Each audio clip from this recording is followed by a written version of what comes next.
ప్రకాశం జిల్లాలో హెచ్ఐవి కారణంగా సంభవించే మరణాలు గతంలో పోలిస్తే గణనీయంగా తగ్గాయని ఒంగోలు ప్రభుత్వ ఆసుపత్రి ఏఆర్టీసీ సెంటర్ వైద్యులు తెలిపారు.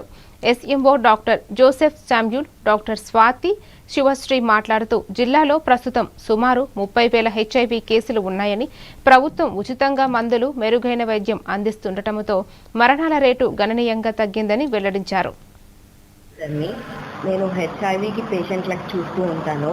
ఆల్మోస్ట్ మన ప్రకాశంలో వచ్చేసి 30,000 మెంబర్స్ ఉన్నారు.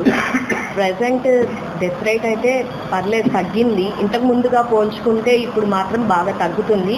వీళ్ళకి ఎలా అంటే మేము ప్రతి సంవత్సరం కొత్తగా ఒక పేషెంట్ వస్తారు, వాళ్ళని కౌన్సిలింగ్ చేయించి వాళ్ళకి ఇంకా ఇండెక్స్ ఏమున్నట్లు ఏ ఇబ్బంది లేదు.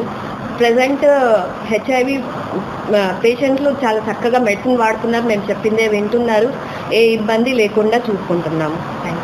ఇస్తున్నారు, కొంతమందికి అయితే వస్తూ ఉంది పెన్షన్. అయితే 295 రీచ్ అయితే దాన్ని సాక్ష్యం అంటారు.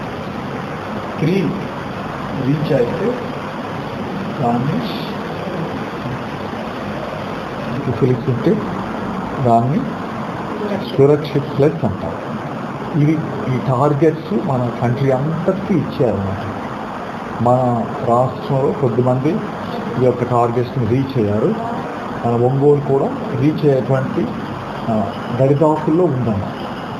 మా ప్రాజెక్ట్ డైరెక్టర్ గారి యొక్క గోల్ ఏంటంటే at least by the end of this month, by the end of September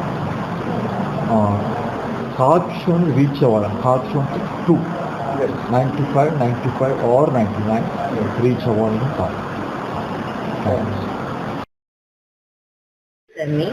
నేను హెచ్ఐవికి పేషెంట్లకు చూస్తూ ఉంటాను. ఆల్మోస్ట్ జనగామ జిల్లాకు